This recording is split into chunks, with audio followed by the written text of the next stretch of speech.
नमस्कार, बहुत स्वागत है आपका सुपरफास्ट छत्तीसगढ़ खबरों के साथ। मैं हूं रीनू और सबसे पहले बात, आखिरकार राजभवन और भूपेश सरकार के बीच सहमति बन गई और इसके बाद ही विधानसभा सचिवालय ने विशेष सत्र के लिए अधिसूचना जारी कर दी है। छत्तीसगढ़ सरकार केंद्र सरकार के कृषि कानूनों से अलग प्रदेश के किसानों के लिए कानून बनाने जा रही है और इसकी घोषणा कैबिनेट की बैठक के बाद कृषि मंत्री रविंद्र चौबे ने मीडिया के सामने की थी। इसके बाद से प्रदेश में राजनीतिक गलियारों में काफी गहमा गहमी का माहौल था। एक और प्रदेश सरकार केंद्र सरकार के कृषि कानूनों को किसान विरोधी बताकर विरोध कर रही है, तो वहीं दूसरी ओर प्रदेश सरकार को घेरने विपक्ष कोई कोर कसर नहीं छोड़ रहा। कैबिनेट की बैठक में विधानसभा के विशेष सत्र के ऐलान के बाद से विपक्षी पार्टी बीजेपी की ओर से प्रदेश सरकार को घेरना शुरू हुआ और विपक्षी नेता राजभवन कूच किए। लगातार विशेष सत्र की अनुमति नहीं देने की मांग की गई। पिछले दिनों ही राज्यपाल ने फाइल लौटाई और इसके बाद मुख्यमंत्री ने पीसी कर कहा था कि राज्यपाल से फिर बात की जाएगी। और इस सबके बीच बुधवार को विधानसभा सचिवालय से जारी अधिसूचना ने स्पष्ट कर दिया है कि इस मामले को लेकर जारी तकरार थम गई है और विधानसभा का विशेष सत्र इस माह की 27 और 28 अक्टूबर को होगा और इसकी तैयारी विधानसभा सचिवालय ने शुरू कर दी है। प्रमुख सचिव विधानसभा चंद्रशेखर गंगराड़े ने कहा है कि यह छत्तीसगढ़ की 5वीं विधानसभा का 8वां सत्र होगा। पूरे सत्र में 2 बैठकें होनी हैं।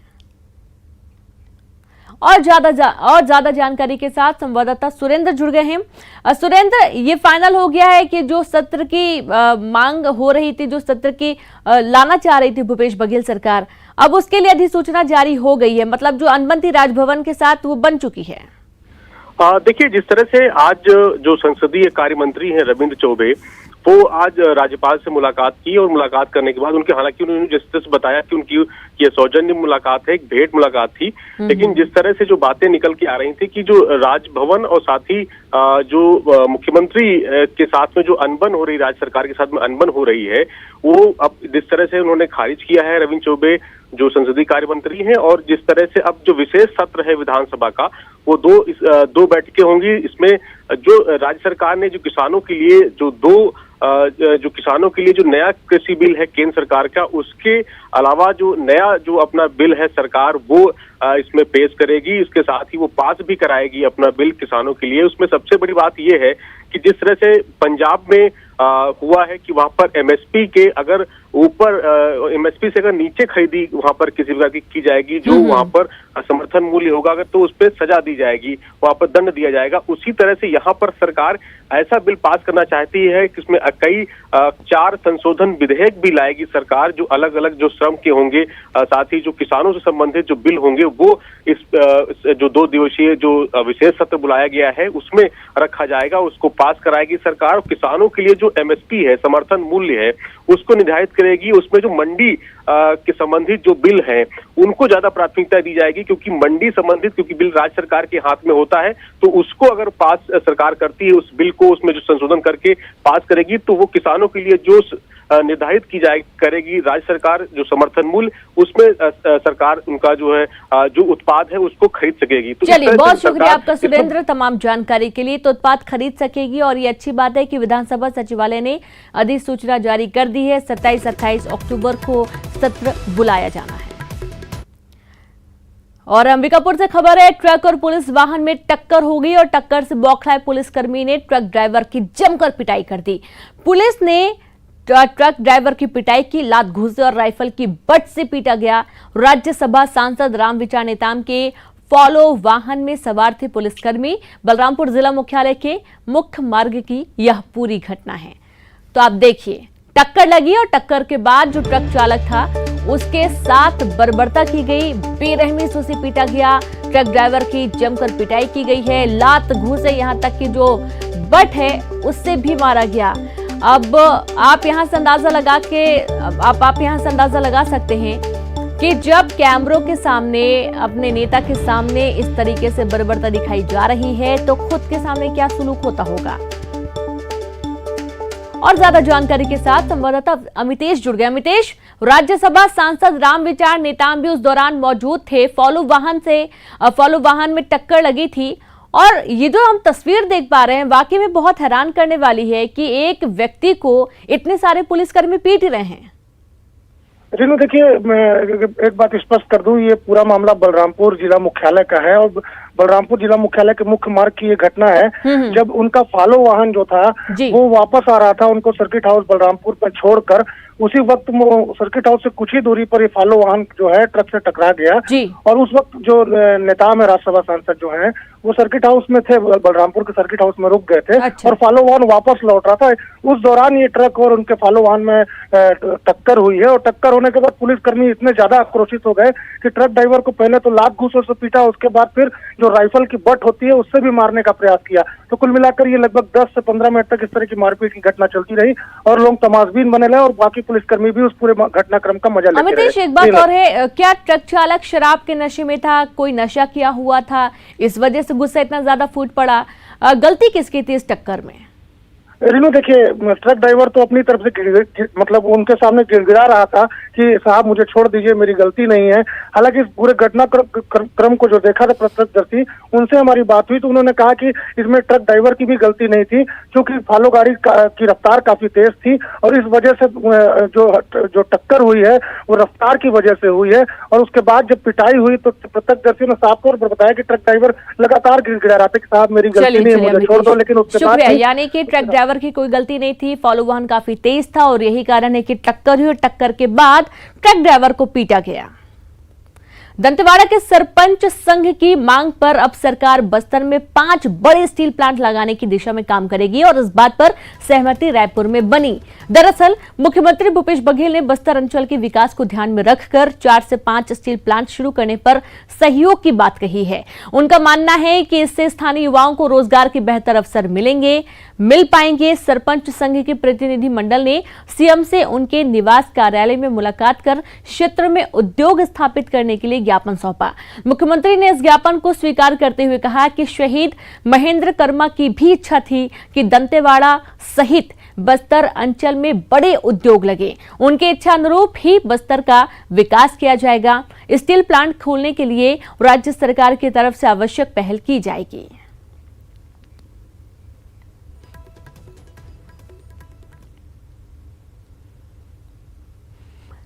मुख्यमंत्री भूपेश बघेल ने प्रधानमंत्री नरेंद्र मोदी को पत्र लिखकर छत्तीसगढ़ सरकार प्रयासों के फलस्वरूप चावल से एथेनॉल उत्पादन की दर 54 रुपए 87 पैसे प्रति लीटर निर्धारित करने के निर्णय के लिए धन्यवाद दिया है और साथ ही उन्होंने छत्तीसगढ़ के किसानों से खरीदे गए अधिशेष धान को सीधे एथेनॉल प्लांट को जैव ईंधन उत्पादन की अनुमति देने की मांग भी की है, ताकि राज्य में लगने वाले एथेनॉल प्लांट को किसानों को सीधे धान बेच सके।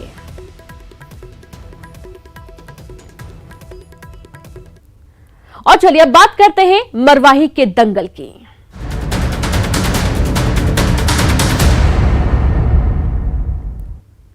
तो अंबिकापुर में बीजेपी सांसद रामविचार नेताम का बड़ा बयान, जहां उन्होंने कहा कि मरवाही उपचुनाव को लेकर गंभीर आरोप लगाते हुए छत्तीसगढ़ सरकार पर गंभीर आरोप लगाया है।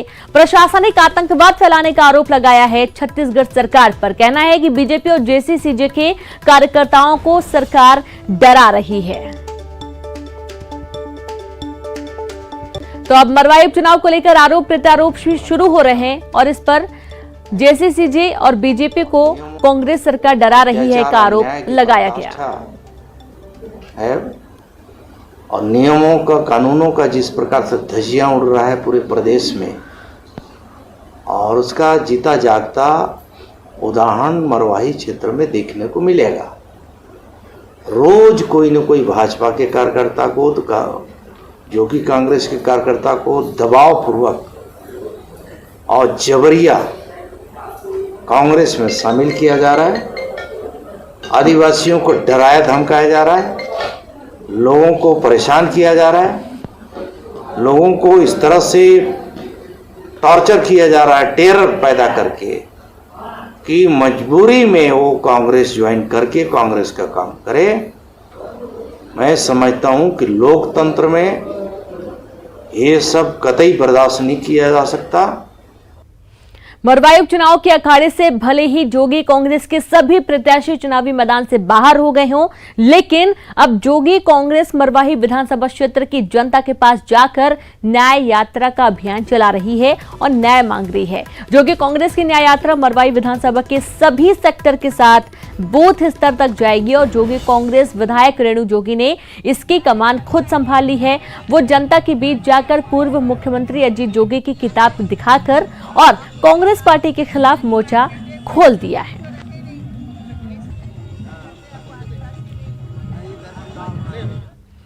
अजीत जोगी भले ही अब इस दुनिया में नहीं हैं, लेकिन वो आज भी मरवाही उपचुनाव के केंद्र बिंदु बने हुए हैं। बीजेपी जोगी के बहाने कांग्रेस पर निशाना साध रही है, तो जेसीसीजे भी बीजेपी के सुर में सुर मिला रही है। एक रिपोर्ट देखिए। मरवाही उपचुनाव को लेकर सियासी सरगर्मियां तेज हो चुकी हैं। मतदान के दिन जैसे जैसे नजदीक आते जा रहे हैं, वैसे वैसे छत्तीसगढ़ की सियासी उबाल में भी तेजी दिखाई देती है। बीजेपी पहले जोगी की जाति प्रमाण पत्र को लेकर कोर्ट तक गई, लेकिन अब बीजेपी इस मामले पर हुई कार्रवाई पर कांग्रेस से ही सवाल पूछ रही है।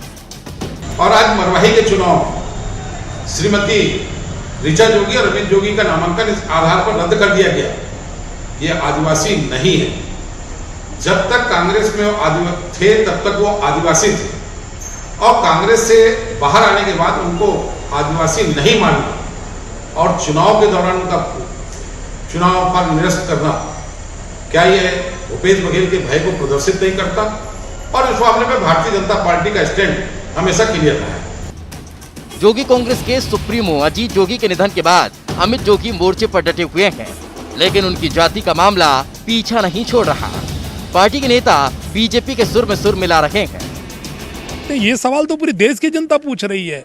बिल्कुल हम उनके इस प्रश्न से सहमत है, और कांग्रेस की कथनी और करनी में जमीन आसमान का फर्क है। वो जानते हैं कि जोगी का सामना ये नहीं कर सकते। विगत 2018 चुनाव में भी आप देखेंगे कि विपरीत परिस्थितियों में भी जोगी जी नए चुनाव चिन्ह से जीते हैं, तो कांग्रेस भली भांति जानती थी कि जोगी का मुकाबला नहीं किया जा सकता। इसलिए उनके द्वारा माननीय अमित जोगी जी और ऋचा जोगी का जाति प्रमाण पत्र को रद्द करके लोकतांत्रिक अधिकारों से उनको वंचित किया है। वहीं कांग्रेस ने बीजेपी को दो चेहरों वाली पार्टी करार दिया है। उन्होंने बीजेपी पर पलटवार करते हुए कहा कि इस मामले में सुप्रीम कोर्ट तक जाने वाली बीजेपी के नेताओं को शंख पुष्पी का सेवन करना चाहिए। अब मुझे ऐसा लगता है कि सत्ता से जाने के बाद आदरणीय शिवरतन शर्मा जी की याददाश्त कमजोर हो गई है। उन्हें शंख पुष्पी का सेवन करना चाहिए। हमने जब जोगी जी को मुख्यमंत्री बनाया था तो उन्हें हम आदिवासी मानते थे। हमने उन्हें आदिवासी मोर्चे का अध्यक्ष बनाया था, वो आदिवासी मानते थे, बीजेपी नहीं मानती थी। और जो लोग सुप्रीम कोर्ट गए थे उसमें से एक नाम शिवरतन शर्मा का भी है। यही कहते थे कि जोगी आदिवासी नहीं है, और जब इनकी सरकार आई तो 15 साल इनको कम पड़ गए ये साबित करने के लिए कि जोगी आदिवासी हैं या नहीं है। जो काम भाजपा की सरकार पिछले 15 साल में नहीं कर पाई, हमारी सरकार ने उसको 8 महीने में कर दिखाया, और अगस्त 2019 में ये साबित हो गया कि जोगी आदिवासी नहीं है। मरवाही चुनाव में अजीत जोगी और उनकी जाति का मुद्दा छाया हुआ है। अमित जोगी का नामांकन भी रद्द हो चुका है। ऐसे में अब सवाल उठना लाजमी है कि क्या जोगी की जाति मामले में कांग्रेस को कटघरे में खड़ा कर बीजेपी अपने नैया पार लगाना चाहती है। युगल तिवारी, न्यूज़ 18 छत्तीसगढ़।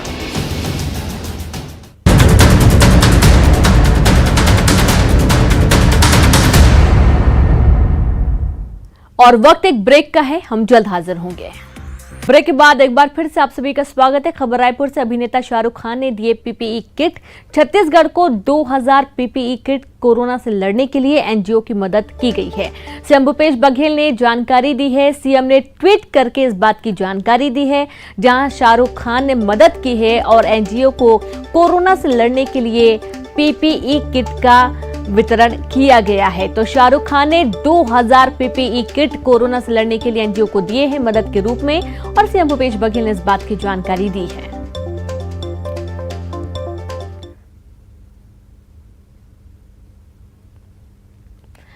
राजधानी रायपुर में एक वाहन शोरूम में ट्रांसपोर्टरों ने उत्पात मचाया और शोरूम संचालक और कर्मचारियों से मारपीट की। आरोपियों ने संचालक और कर्मचारियों पर कांच से हमला किया, जिसमें शोरूम के कई कर्मचारी घायल हो गए, और ये पूरा मामला आमनाका थाना क्षेत्र का है।